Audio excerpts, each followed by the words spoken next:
Imaginez-vous payer sans carte bancaire ni smartphone, juste avec votre visage. C'est incroyable. Ça se passe en Chine et c'est possible dans une centaine de points de vente. C'est un système qui utilise des terminaux de reconnaissance faciale. Souriez pour payer. Souriez, vous êtes filmé. Les clients de cette chaîne de boulangerie chinoise n'ont plus à mettre la main à la poche pour payer leur baguette. Une simple pause devant la caméra et le logiciel de reconnaissance faciale débite directement leur compte bancaire.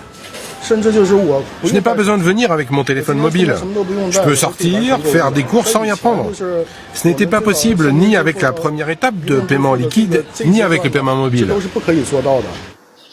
Cette chaîne de supermarchés va encore plus loin. Dès l'entrée du magasin, cette caméra en haut à gauche enregistre le visage des clients.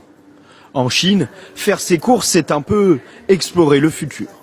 Une fois ses emplettes terminées, cette cliente n'a qu'à prendre la pause. Son visage est identifié, son compte débité. C'est pratique, facile et surtout ça fait gagner du temps. Gagner du temps et remplacer le personnel par l'intelligence artificielle, c'est l'objectif de cette chaîne de magasins. À ceux qui dénoncent une technologie intrusive, cet ingénieur répond par l'argument sécurité. La technologie de reconnaissance faciale aide aussi à protéger les clients. On peut confirmer le paiement avec son visage, ce qui est très important pour la sécurité de votre compte. Dans un magasin traditionnel, quand vous payez, on peut voir votre code de carte bancaire. Avec cette technologie, on protège vos données et la sécurité de votre compte. La Chine se rêve en leader mondial des hautes technologies.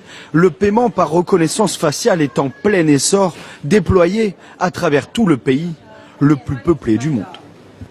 En Chine, la reconnaissance faciale sert aussi à l'État pour identifier les individus dans la rue. Leurs faits et gestes sont répertoriés par informatique.